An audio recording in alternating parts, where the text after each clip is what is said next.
Yo, what is up, what is up, what is up, guys? Welcome back to our channel. Welcome back to another video. Happy New Year, everybody! Yes, sir. Another year has passed. So, hopefully, maayos ang New Year nyo. And hopefully, ang New Year na parating, ang bagong taon, ang 2025, ay goods para sa ating lahat. Bye! I love you! So, galing natin ng work, kalalabas lang natin from work. And meron tayong tradition na ginagawa every year, every New Year actually. So lahat ng auto or yung mga motor kailangan bagong linis tsaka full tank bago pumasok ang 2025. Ako lang ba to? Alam ko maraming gumagawa nito, pero ito nakuha ko pa from sa daddy ko pa noon pa. Every New Year make sure niya na bagong linis at full tank ang mga sasakyan. Yun ang gagawin natin ngayon. Tama-tama umilaw ang gas. Pero ngayon pupunta muna tayo kay Mr. Sarap Vlogs. Shoutout Mr. Sarap, Max Garage Detailing, kasi naisingit pa niya ako. Time check is 6:09 PM. Kanina hinugasan niya yung kotse ni Mrs. at saka kotse ni Utol. Kahapon naman napahugasan natin yung 4Runner saka yung kotse ng Mami.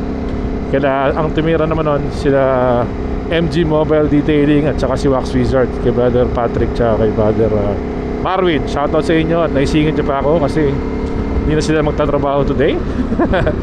So naisingit na tayo kahapon. Shoutout sa inyo guys. Yung Vespa malinis pa siya.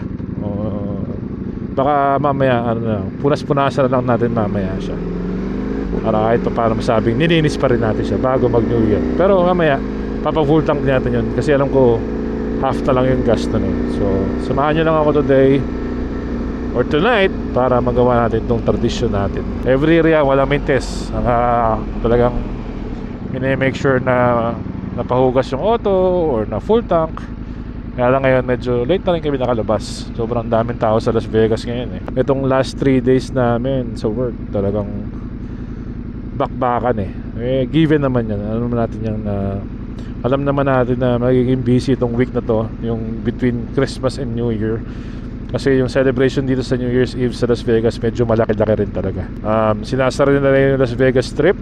Andun yung mga tao nag-aantay ng fireworks. Pagdating ng alas 12 putukan na rin. Pero dito kasi hindi uso masyado yung putukan sa bahay. Yung isa sa mga tradisyon na hindi ko nagagawa kayo nag-i-start ng auto at ng motor ng midnight. Kasi ginawa ko yun dati, nilabas ako ng kapitbahay. So bukas na lang ng hapon siguro pag uwi, tsaka ako na lang i-start tong mga to or sa umaga pag-gising. So buti na lang din yung bahay ni Mr. Sarap malapit lang dito sa bahay natin. Yun, sakto. Bukas ang Max Garage Detailing. Palamigin lang muna natin tong motor bago hugasan para goods na goods. Sa labas, sa loob. Dito, John. Dito. Good na dito. Alright. Shoutout sa Max Garage Detailing sa pag-aantay. May singit pa tayo. Kasi kung hindi niya ako antayin, hindi wala. Hindi niya ako nantay Sir, thank you sir sa pag-aantay sir Aga pa naman, may 6 na oras pa tayo. Alright, hugasan natin to tapos pa-full tank natin mamaya. Pati yung best palabas na rin natin mamaya. Let's go! Yun, tapos na. May ililinis pa pala yung motor natin. Thank you Max Garage Detailing sa pag-overtime. Medyo nilamig yung kamay niya guys. Malamig. Tire block sir? Wag sir, finish tayo dyan sir. Pag tire block mo dyan, yari tayo dyan. Thank you sir. Thank you. Happy New Year. Happy New Year. Pasok na naman kami bukas guys Relax ka lang boy. Relax ka lang. Ha? Oo nga pala. Knock on wood. Puta, ito na lang ang walang tip over. So 1 down. Yung best pa naman malinis pa yun Hindi naman kailangan hugasan. Thank you. Ngayon papagasan na natin to. bago tayo umuwi. Tapos kunin natin yung Vespa, papagasan na rin natin. Time check, it's 7:18. Sakto lang to. Hindi ko lang kung maaga-aga ata kami mag-medianoche ngayon kasi may mga pasok na naman bukas.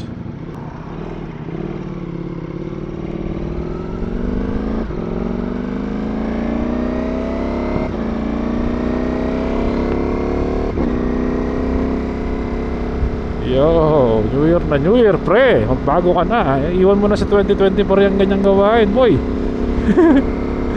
So yun nga, pasok din kami bukas. Ako, si Mr. Sarap, tsaka si Kevin. Yung mga nagtrabaho ng Pasko ay pasok bukas. 10 o'clock ang aming start bukas. Kasi nga, maraming pa-party ngayong gabi dito eh. Kasi, pero dito hindi masyado ang fireworks. Kasi, ang fireworks dito, ang marami, 4th of July. Yung parang Independence Day ng Amerika.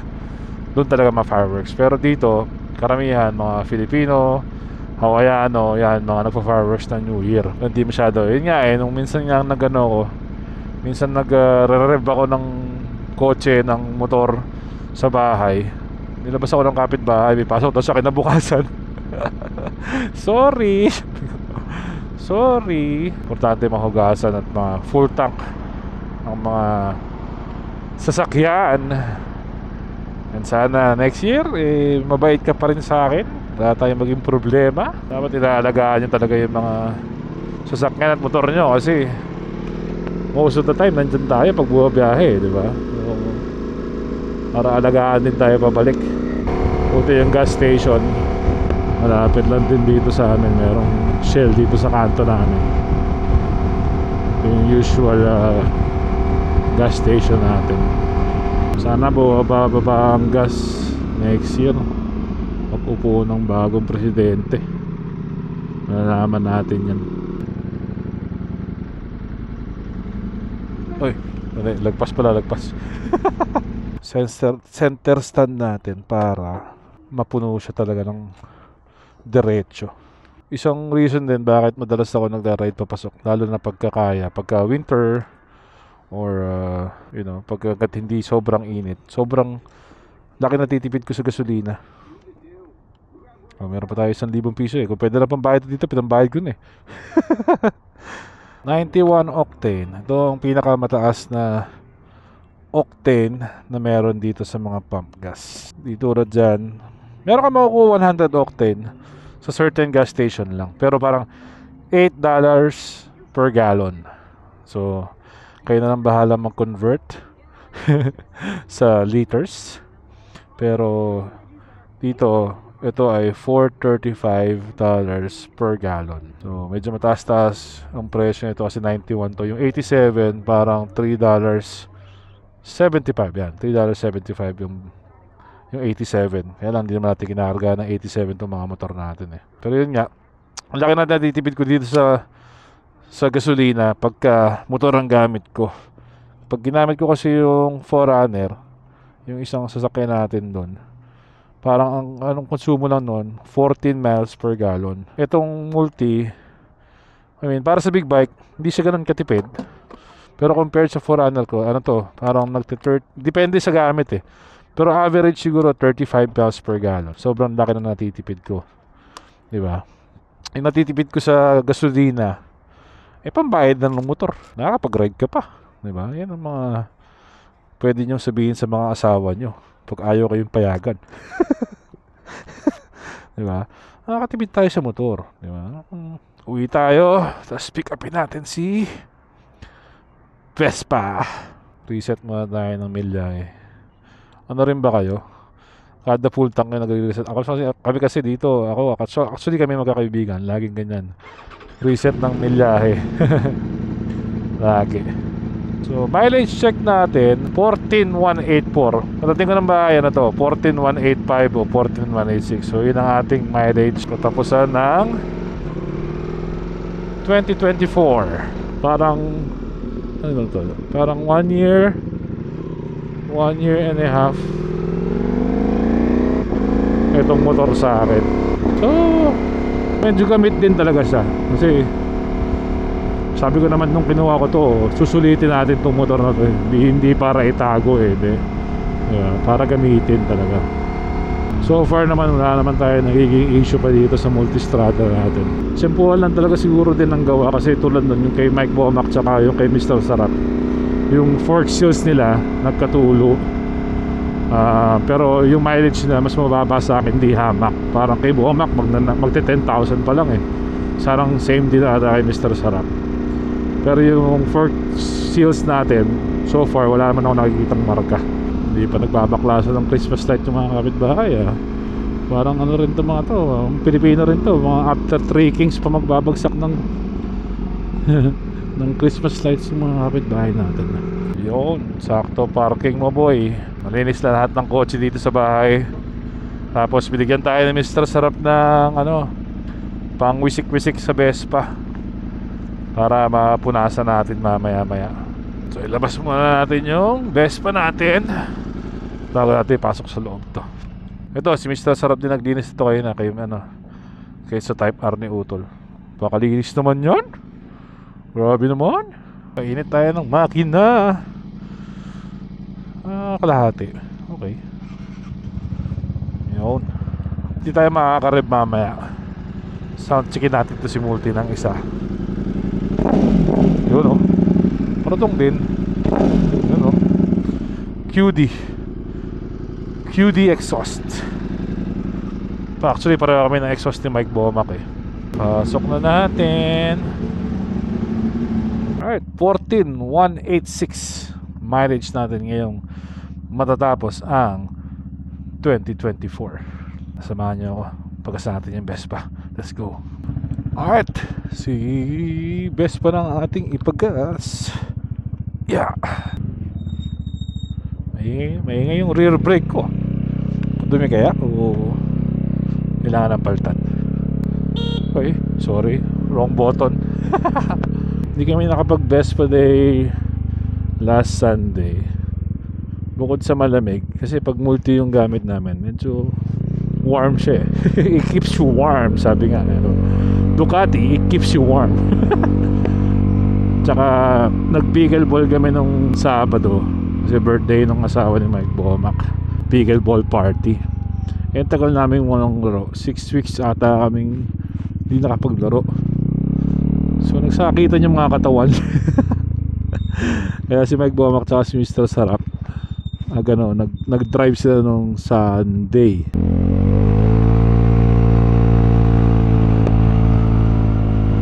Sarap. May Vespa talaga. Ang lamig. Meron nasa 50 plus na lang. Siguro mga 54 degrees Fahrenheit.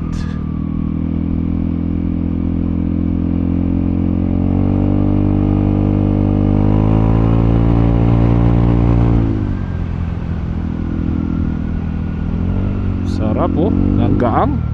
Pagkagaling ka ng multi tapos sumakay ka dito, ang gaang ng motor.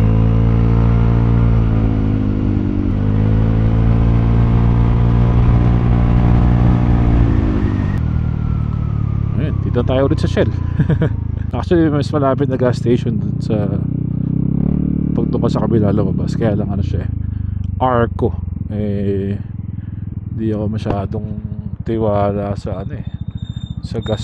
sa gas ng Arco eh. Meron kayang Apaw serye ngayong huling gas ng 2024. Thanks man. Sweet daw si Vespa natin. Tignan natin kung meron tayong Apaw serye. Pero para sure, tanggalin mo na to. Para hindi mangamoy gas. Maninis pa rin yung makina natin Wala nang nilinis nila brother Marin tsaka Patrick. Bagay hindi naman natin masyadong nagagamit to. So ganun din, 91 din yung kinakarga natin dito kay Vespa. Pag ito walang Apaw serye to buong taon next year. Paamoy lang yung ginagawa natin sa Nasser para kung umapaw man pitik lang Oy! May konting apaw guys. Actually hindi siya apaw, mabilis lang umakyat. Yan. Galeg lang. So I guess tuloy-tuloy pa rin ang ating Apaw series hanggang next year, no? Nagpa-fireworks, no? Yun. Sarap. Putukan. Sana safe ang putukan nyo gan, guys. Saan ba kayo pumutok? Basta safe lang. Kahit saan. Basta safe. Okay lang yan. So far, malinis naman nung Vespa. Kaya mamaya, yung binigay sa atin na chemical ni Mr. Sarab Vlogs, wisik-wisikan na lang natin to. Para masabi man lang niya na baka magtampo masabihin na kung di mo dininis, diba? So, guys, kung may TikTok pala kayo, paki-follow nyo naman Lechon Rides. Sila Hendrik nagsisimula ng mag video mga rides nilang mag-aama. So again, kung meron kayong TikTok, follow nyo Lechon Rides. Yan. Wala kasi tayong TikTok hindi tayo nagti-TikTok Ano sinabi niya, pa-follow naman Kuya Mac. Wala. Wala akong pampapollow sa'yo kasi wala akong TikTok. Inuudyokan ko rin mag-vlog yung magkakapatid Sabi ko kahit isang camera lang, tapos yung mic setup na ginagawa namin, yung mga DJ DLS mics, para magkarinigan kayong tatlo, diba? Tingnan natin. Naghahanap pa ata siya ng deal sa camera Nakakatuwa lang din yung mag-aama talaga na sama-sama nag-ride, yung pinaka-banding nila no? Alright guys, so pauwi tayo. Hindi ko na kayo sasama mamaya kasi papagasan ko pa yung dalawang sasakyan dun sa bahay. Pero yun, gusto ko lang kayong batiin ng Happy New Year sa lahat. Sana itong darating na taon 2025 ay maging good sa ating lahat. Sa health, unang-una yan, syempre kailangan healthy tayo ngayon 2025. Bawal magkasakit. Kasi pag nagkasakit tayo, hindi tayo makakapag-ride, hindi tayo makakapagtrabaho, hindi tayo makakapag-ride. Wala tayong pang luho pag nagkasakit. Kaya stay healthy guys. And sana okay ang lahat, safe ang lahat ngayong bagong taon. Siguro mapapost ko ito January 1 siguro pa rin, kaya lang hapon na siguro o gabi. So subukan natin itong ayusin ngayon. Alright, maraming salamat sa mga sumuporta sa ating channel, sa mga bago nating subscribers ngayon 2024. Maraming salamat sa inyo. And sa mga subscribers natin since day 1, thank you very much sa inyo. Road to 1K tayo guys. Baka naman mapag 1K tayo soon. Nasa 786 ata tayo ngayon. So baka naman 1K naman dyan guys. Alright, until the next one, Happy New Year. Ingat kayo dyan and enjoy. Let's go.